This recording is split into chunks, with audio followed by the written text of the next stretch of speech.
Hi everyone, welcome back to my channel.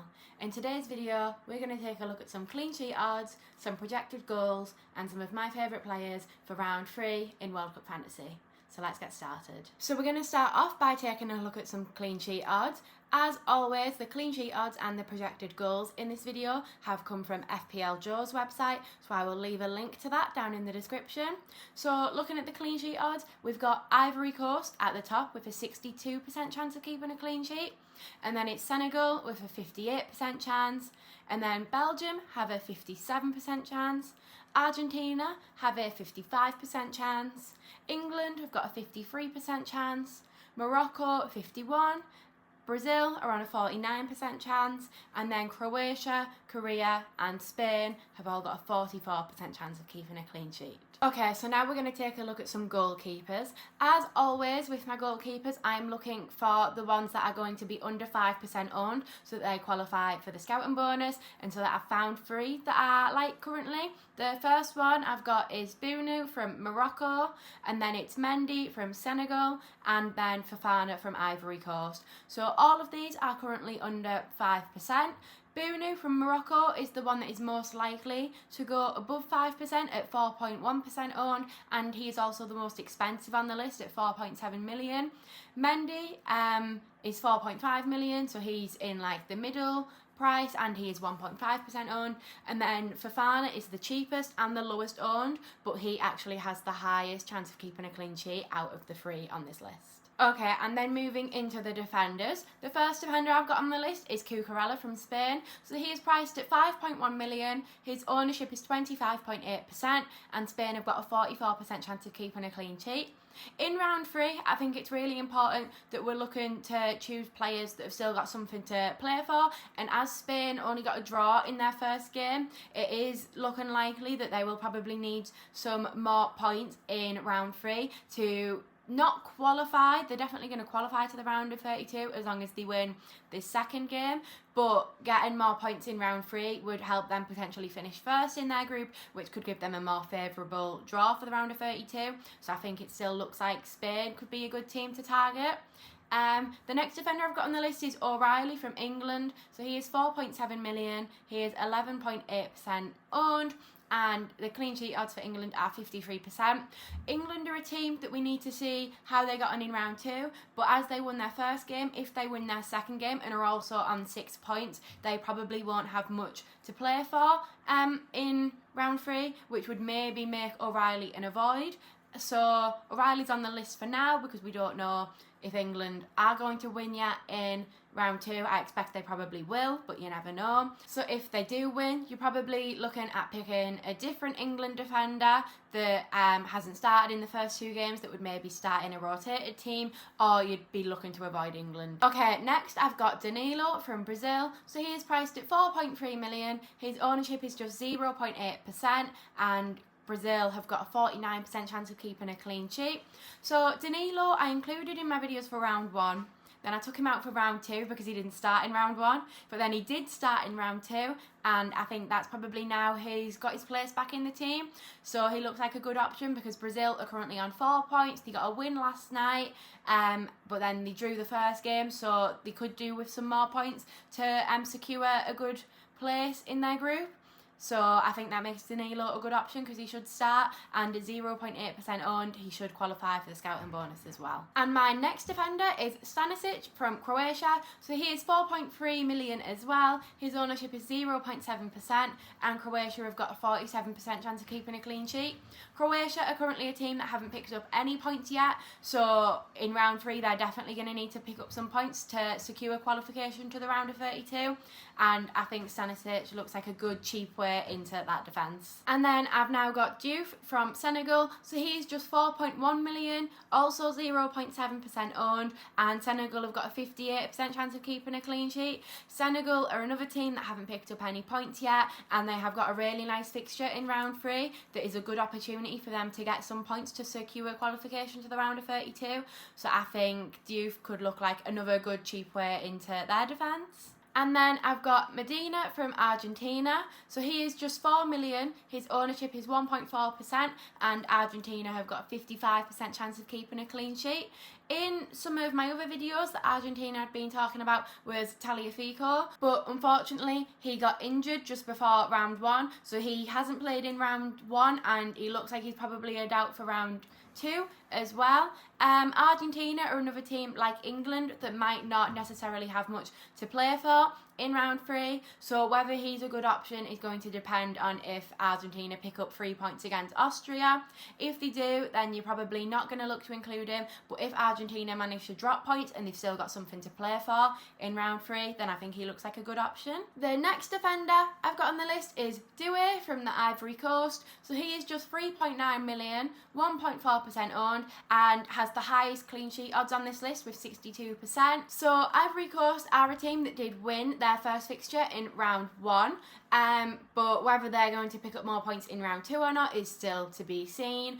So if they don't, Ivory Coast are going to need to pick up more points in round 3, and they've got a really nice fixture to try and do that, so I think that makes Doué a good option. Okay, and the final defender I've got on this list is Ngoy from Belgium. So he is just 3.7 million, 0.7% owned, and Belgium have got a 57% chance of a clean sheet in round 3. Belgium only picked up a draw in round 1, so even a win in round 2 means that they are probably going to still need a few more points in round 3 to get to the position they want in their group, to get a better draw in the round of 32. So Ngoy should be nailed to start as one of the centre-backs for Belgium, and I think that makes him a really nice cheap option. Okay, and now moving on to the projected goals for round 3. So at the top we've got the Ivory Coast with 2.85 projected goals, then it's Argentina on 2.5, Belgium are on 2.49 projected goals, England have got 2.43 projected goals,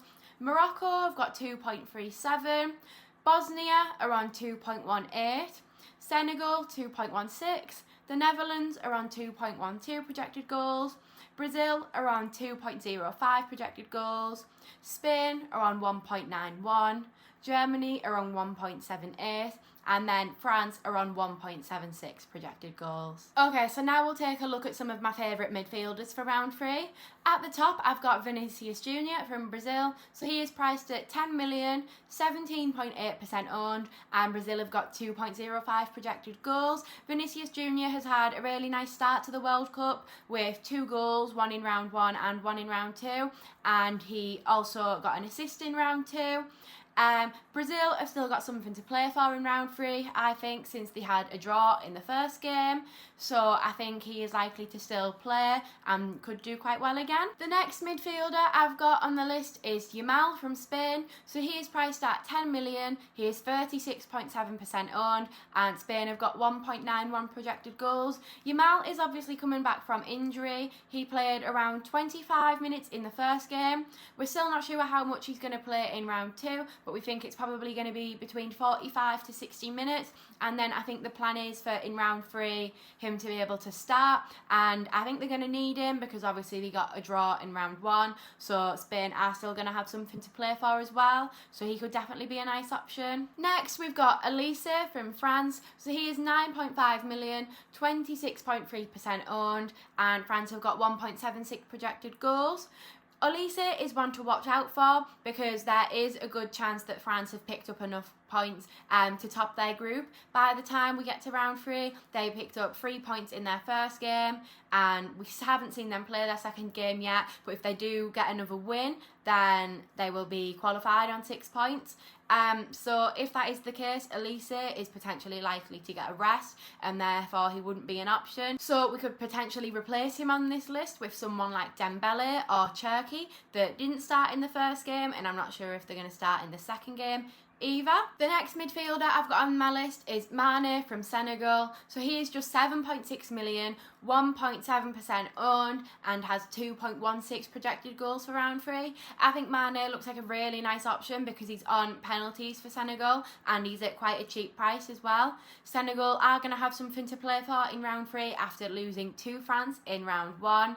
And they've got a nice fixture as well. So getting Mane in your team, who is on the penalties for the team, I think is going to be a really good option. Next, I've got De Bruyne from Belgium. So he is 7.5 million, 5.5% owned and has 2.49 projected goals. So Belgium are likely to have something to play for as well, with them only getting a draw in round 1. And De Bruyne is on penalties and has some set pieces as well. So I think he's got a good chance of doing well in round 3. Next on the list is Florian Wirtz from Germany. So he is also 7.5 million, 20.4% owned, and Germany have got 1.78 projected goals in round 3. I think Germany are quite likely to have qualified to the round of 32 by the time we get to the next deadline, which probably means he will be a player to avoid. But if Germany do manage to drop points in their round 2 fixture, then he could be potentially one to look at. The next midfielder that I really like for round 3 is Saibari from Morocco. So he is just 6.8 million, 2.5% owned currently, and Morocco have got 2.37 projected goals for round 3. Saibari has had a really good start to the World Cup, scoring against Brazil in round 1 and then again against Scotland in round 2. So he will be looking to continue that goal scoring form as Morocco look to pick up some more points to help secure their qualification to the round of 32. They have picked up 1 win against Scotland and a draw against Brazil, which is pretty good, but another win in round 3 could potentially see them top their group. So that is something they will definitely be looking to do. Okay, and then my last midfielder for round 3 is Kessie from the Ivory Coast. So he is just 5.9 million, 0.2% owned, and Ivory Coast have got 2.85 projected goals, so the highest on the list for round 3. Kessie is the penalty taker for Ivory Coast, we believe, and at such a cheap price that definitely looks like he's going to be a good option to put in your teams for round 3, whether that's a transfer or on wildcard. I definitely think he looks like a good option, as he should qualify for the scouting bonus as well. A couple other options that are potentially going to qualify for scouting bonus on this list were Mane and Saibari, but because Mane is quite a popular, well-known name, I think by the time we get closer to the round 3 deadline and people realise he's got a good fixture, a lot of people will buy him. And then similar with Saibari, because he's had such a good start to the World Cup, scoring in both the games, I think people are likely to notice his good fixture as well and buy him, making them to probably not stay under 5%. Okay, so finally moving into my favourite forwards for round 3. First, we've got Kane from England. So he is 10.5 million, 38.3% owned, and has got 2.43 projected goals in round 3. Like I mentioned in the defenders section when talking about O'Reilly, if England pick up another 3 points in round 2, they are probably likely to rotate in round 3. So if that is the case, then I would replace Kane on this list with Watkins, and I think he would probably start up front for England if they are rotating. But if England manage to drop points in round 2, then I would still be looking to go for Kane. It's a similar situation with my next forward, so that is Messi from Argentina. So he is 10 million, 24.8% owned, and Argentina have got 2.5 projected goals in round 3. So like I said about Kane, if Argentina win in round 2 and then are going to rotate in round 3, I think the option to go for from Argentina would probably be Alvarez. But if they do manage to drop points in round 2, then I would still be looking to go for Messi. The other 3 options I've all got on this list are all players from teams that are going to still have something to play for in round 3. So the first option is Gakpo from the Netherlands. He is 7.7 million, 3.1% owned, so could potentially qualify for scouting bonus, and the Netherlands have got 2.12 projected goals. Gakpo is the penalty taker for the side, so I think that makes him the best attacker to go for from the Netherlands. The next option is Jackson from Senegal. So he is 6.7 million, he is 0.4% owned, and Senegal have got 2.16 projected goals in round 3. Jackson is the most nailed option out of the forwards from Senegal, so I think he could be a good option. And then finally, I've got Diomande Diamande from the Ivory Coast. So he's just 5.9 million. I always seem to have a forward in these lists that are 5.9 million.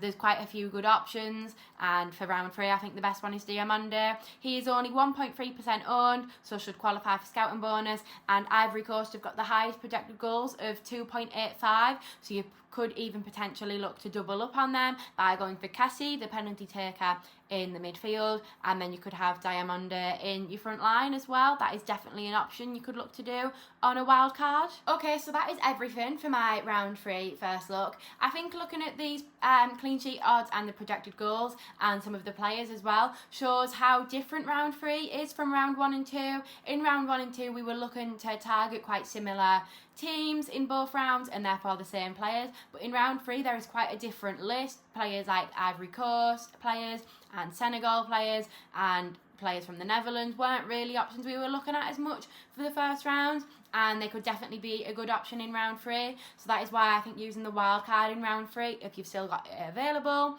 is definitely the best time to use it, as there's those different players to target, and it's also going to allow you to effectively deal with any potential rotation.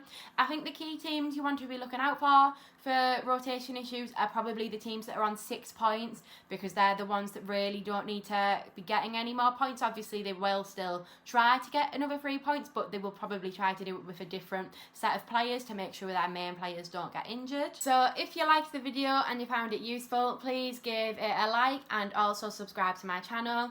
Also, don't forget that I've got a mini league that you can join, so if you haven't joined that yet, then the link to that will be down in the description, so you can compete against me in World Cup Fantasy. My next video is going to be my round 3 team selection, so I am using my wildcard. So in that video we will take a look at what my wildcard team is going to be, and that video will be coming out on Wednesday morning, which is the day of the deadline for round 3. So the last 2 deadlines have been a Thursday, but this one is a Wednesday, so let's make sure we all remember that. Don't forget that it's a day earlier. So hopefully I'll see you all then for that video. Bye.